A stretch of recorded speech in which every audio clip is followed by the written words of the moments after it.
ان پر تنقید کا حق آپ کو حاصل ہے، ان سے اختلاف کا حق آپ کو حاصل ہے. وہ حاکم مطلق نہیں ہے، وہ عامر نہیں ہے. آپ کو معلوم ہے کہ حضرت عمر پر ان کے کرتے کے اعتبار سے جو ہے وہ تنقید ہو گئی تھی. تنقید کرنے والا کون تھا؟ سلمان فارسی رضی اللہ تعالی عنہ، جن کے بارے میں حضور نے فرمایا سلمانو منا اہل البیت، یہ تو ہمارے اہل بیت میں سے ہے. اتنا قریب تھا. حضور حضرت عمر خطبہ دے رہے ہیں اور وہ کہتے ہیں کھڑے ہو کر لا سمع ولا طاعہ، نہ سنیں گے نہ اطاعت کریں گے. کلمہ بغاوت ہے. تو کوئی ناگواری کا احساس نہیں. مجمع عام میں بات ہو رہی ہے. کیوں کیا بات ہے؟ یہ جو کرتا آپ نے پہنا ہے یہ ان یمنی چادروں سے بنا ہے جو مال غنیمت میں آئی تھی، اور جتنی ٹکڑا جو ہے ہر مسلمان کو ملا اس سے کرتا نہیں بنتا، اور آپ ہے بھی طویل القامت، آپ کا کرتا کیسے بن گیا؟ فرماتے ہیں کہ عبداللہ سے، اپنے بیٹے سے، عبداللہ ابن عمر رضی اللہ تعالیٰ عنہ، عبداللہ تم وضاحت کر دو.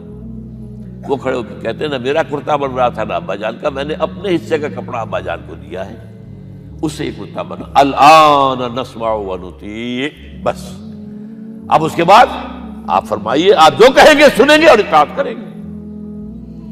یہ متوازن نظام، نہ ڈکٹیٹریت ہے کہ کوئی بول نہیں سکتا.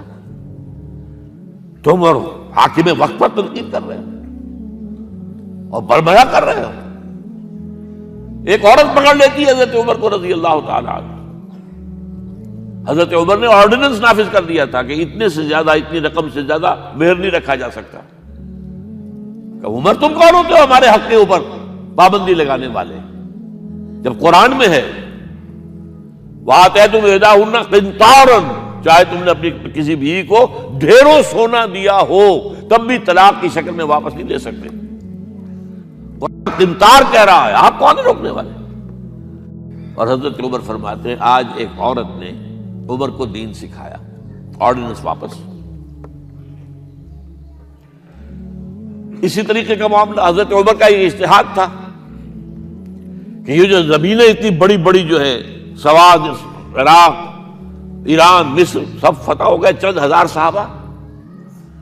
اب مطالبہ یہ تھا کہ یہ مال غنیمت ہے ہمارے اندر تقسیم کر دیجیے. جیسے حضور نے غزوہ خیبر میں جو زمینیں تھیں یہودیوں کی وہ مجاہدین میں تقسیم کر دی تھی. دلیل موجود، دلیل بھی سنت رسول سے ہے صلی اللہ علیہ وسلم. حضرت عمر کی حکمت کچھ اور کہہ رہی ہے.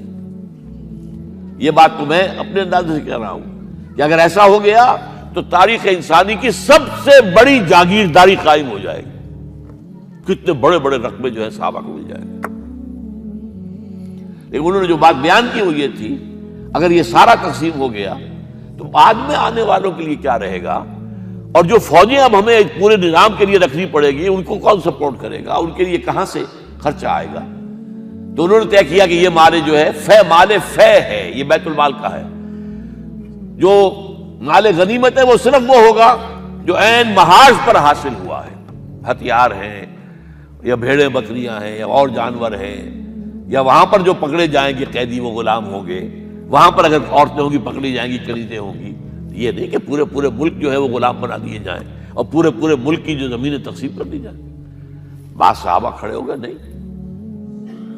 اب حضرت عمر نے ٹریبونل قائم کیا ہے. 5 صحابہ اوس میں سے، 5 خزرج میں سے بیٹھ جائیے. وہاں اپنا بھی وہ پیش کیا نقطہ نظر، باقی انہوں نے بھی کیا. وہ ٹریبونل نے فیصلہ کیا کہ عمر کی رائے صحیح ہے رضی اللہ تعالیٰ. یہ نظام سید القوم خادمہم، یہ اگر کوئی کہتا، اگر یہ مثالیں نہ ہوتی تو کہتے کیا تمہارا دماغ خراب ہوا ہے، یہ شاعری تو تم نے اچھی کر دی ہے. سید القوم خادمہم کبھی ہوا ہے؟ لیکن عمر نے بن کے دکھایا ہے. رات کے گشت پر ہے اور ایک عورت کے کراہنے کی آواز آئی ہے. معلوم ہوا کہ درد ذہن میں مبتلا ہے اور کوئی اس کے اٹینڈ کرنے والی کوئی خاتون نہیں ہے. گھر سے گئے ہیں، فرسٹ لیڈی اپنی اہلیہ کو لے کر آئے ہیں، انہوں نے اٹینڈ کیا ہے. اور اس کے بعد بچہ ہو گیا تو اندر سے ان کی اہلیہ کا امیر المومنین مبارک ہو بیٹا ہوا ہے. ایک اور دفعہ اسی طریقے سے گشت پر تھے، ایک گھر میں سے بچوں کے رونے کی آواز آئی. معلوم کیا کہ ایک خاتون ہے اور بچے ہیں، کھانے کو کچھ ہے نہیں. اس خاتون نے کہا میں نے یہ آگ کے اوپر جو ہے ہانڈی رکھی اس میں پانی ہے، اور بچوں کو میں بہلا رہی ہوں کہ کچھ پک رہا ہے، ٹھہرو ذرا صبر کر لو، اسی طرح سو جائیں گے بھوکے۔ کانپ گئے حضرت عمر، گئے بیت المال سے اور بوری گندم کی لے کر اپنے کندھے پر، اپنے غلام سے کہا میرے کندھے پر رکھو، اس نے کہا میں لے چلتا ہوں حضور۔ نہیں، قیامت کے دن تم میرا بوجھ نہیں اٹھا سکو گے۔ اور وہ اپنے کندھے پر لاد کر لائے ہیں اور وہاں کھانا تیار کروایا، بچوں کو کھلایا ہے۔ یہ نظام، یہ ہے رحمت للعالمینی کا مظہر۔ یہ جان لیجئے سیرت محمدی صلی اللہ علیہ وسلم کے جب آپ مطالعہ کرتے ہیں کہ وہ سارا انقلابی جدوجہد کا دور ہے، اس میں ابھی نظام کی جو خوبیاں ہیں وہ پورے طور پر سامنے نہیں آئی تھی۔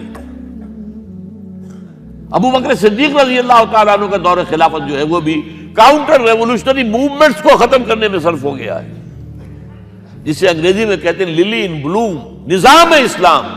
اسلام کا نظام عدل اجتماعی جو ہے ایک کھلے ہوئے پھول کی طرح نظر آئے گا حضرت عمر رضی اللہ تعالیٰ عنہ کے دور خلافت میں۔ مساوات کا اندازہ آپ کر سکتے کوئی؟ خلیفہ وقت سفر کر رہا ہے بیت المقدس کا، کتنے کئی سو میل، میرے کم سے کم 500 میل تو ہوگا مدینے سے بیت المقدس۔ ایک اونٹنی ہے، ایک خادم ساتھ ہے، اسی اونٹنی کے اوپر راشن بھی ہے راستے کا، لہذا ایک وقت میں ایک آدمی سوار ہو سکتا ہے، دو نہیں۔ ایک منزل خلیفہ اوپر بیٹھے ہیں اور خادم آگے چل رہا ہے نکیل پکڑ کر، ایک اگلی منزل میں خادم اوپر بیٹھا ہے اور خلیفہ آگے جو ہے نکیل پکڑ کر چل رہا ہے۔ جب آخری منزل آئی تو وہ خادم کی باری تھی اوپر بیٹھنے کی، اس نے ہاتھ جوڑ دیے کہ خدا کے لیے لوگ کیا کہیں گے، مجھے کہیں گے تمہاری یہ جرت؟ فرمایا نہیں، الدور دورک، نہیں، یہ تو حساب کا معاملہ ہے، میتھمیٹکس کا معاملہ ہے، یہ تمہاری باری ہے، بیٹھو۔ یہ بلندیاں، یہ عظمتیں، یہ عدل، یہ انصاف، اور پھر یہ کہ بوریا نشین، کوئی محل نہیں۔ ایک آیا ایرانی مدینے میں چکر لگایا، کوئی انہیں محل نظر نہیں آیا، اسے پوچھا ہے اینا ملککم، تمہارا بادشاہ کہاں ہے؟ جواب دیا گیا لیس لنا ملک بل لنا امیر، ہمارا کوئی ملک نہیں ہے، بادشاہ نہیں ہے، ہمارا امیر ہے۔ کہاں ہے تمہارا امیر بھائی؟ وہ بیت المال کے کچھ اونٹ گم ہو گئے تھے، سب تلاش کر چکے، نہیں ملا، ہمارا خلیفہ خود گیا ہے۔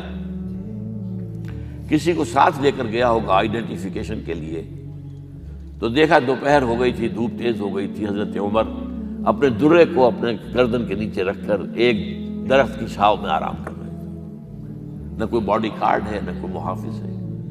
انہیں وہی کھڑے ہو کر کہا اے عمر، تم انصاف کرتے ہو تو تمہیں کوئی ڈر نہیں ہے، اور ہمارے بادشاہ خون پیتے ہیں لوگوں کا، وہ کانپتے رہتے ہیں، انہیں اونچی اونچی فصیلیں چاہیے، بڑے بڑے فوجی